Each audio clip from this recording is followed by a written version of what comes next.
দেখেছি সেটা বাংলার ইতিহাসে সবচেয়ে নৃশংসতম হত্যা। একজন ব্যক্তিকে মিথ্যাভাবে যে ধর্মাবলম্বনের ট্যাগ দিয়ে তাকে টেনে নিয়ে গিয়ে কোনো যাচাই বাছাই ছাড়া যেভাবে তাকে হত্যা করা হয়েছে এবং হত্যার পরে যেভাবে তাকে অগ্নিসংযোগ করা হয়েছে, যে তার লাশটা পর্যন্ত তার পরিবার মানে অক্ষত অবস্থায় পায়নি, এটা দেখে আমাদের সকলের হৃদয়ে ভয়, ভীতি এবং শোকের ছায়া জন্ম নিয়েছে। বাংলাদেশ সম্মিলিত সনাতনী জাগরণ জোট আমরা সবাই আমাদের শ্রদ্ধেয় কুশলগঞ্জ চক্রবর্তী স্যার, সুমন দাস সহ, প্রসেনজিৎ দাস সহ আমরা সর্বদাই আপনাদের পাশে আছি এবং আমরা সারা জীবন আমাদের সামর্থ্য এবং এই ঘটনার সুষ্ঠু তদন্তের মাধ্যমে যাতে ফেরত দিতে পারবো না, কিন্তু আপনাদের পাশে আমরা আছি। এই হত্যার দৃষ্টান্তমূলক শাস্তির জন্য যা যা করণীয় আমাদের পক্ষ থেকে আমরা করব। আপনাদের পাশে আমরা থাকবো। যেটা বলছে আমাদের যে সন্তান, তার পাশে আমরা থাকবো। বোনকেও বলবো যে বোনের পাশে আমরা আছি। যেটা হয়ে গেছে এটা তো আর আমরা ফেরত দিতে পারবো না। আমরা শুনলাম যে লাশ আনতে যেও মনে হয় আপনাদেরকে হামলার শিকার হতে হয়েছে। এটা এই বর্বরতা, এই নৃশংসতার আশা করি অবসান হবে। আমরা সার্বিকভাবে আপনাদের পাশে থাকবো, এতটুকু বলতে চাই। আপনারা ভয় পাবেন না, আশাহত হবেন না এবং মামলা যা করণীয় আইনগতভাবে আমরা আপনাদের সাথে নিয়মিতভাবে আপনাদের সাথে যোগাযোগ থাকবে। আমরা সনাতনী জাগরণের পক্ষ থেকে আমরা আপনাদের সাথে আছি। আপনারা শুধু দেবো। এমনি কখনো বলছে যে কেউ আমার হিংসা করে বা এই ধরনের কোনো কিছু?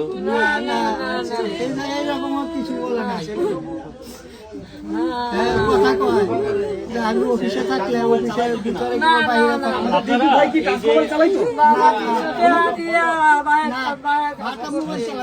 আপনারা এই যে ঘটনাটা এই যে কখন শুনতে পারছেন যে এই ঘটনা ঘটতেছে? শুনছি 7:30 সময়। 7টা থেকে শুরু হয়েছে?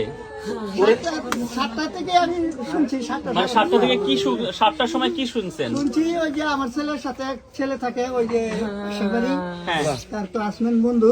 নাম্বার আছে আপনাদের কাছে? ওর নাম্বার আছে। ওখানে জব করে?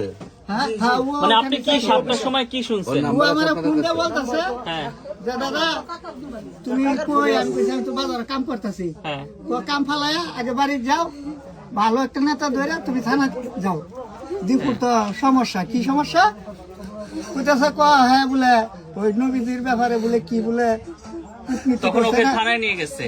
না না, তাও বলতে পারবো না কোথায় নিয়ে গেছে। মানে আমার এটা শোনার পরে তারপর আপনি গেলেন কোথায়? আমি গেছি দৌড়ে থানায়। কোন থানায়? এই আমার তারাকান্দা থানায়। তারাকান্দা থানায়? হ্যাঁ। ওকে তারাকান্দা থানাতে তো আর ও ছিল না? তারপরে না, ও ছিল না। তারপরে ওসি স্যার, তারাকান্দার ওসি স্যার বলতেছে যে আপনি বালুকা জানগা উনার কার্ড দিছে, যে সমস্যা হলে আমার ফোন দিবেন।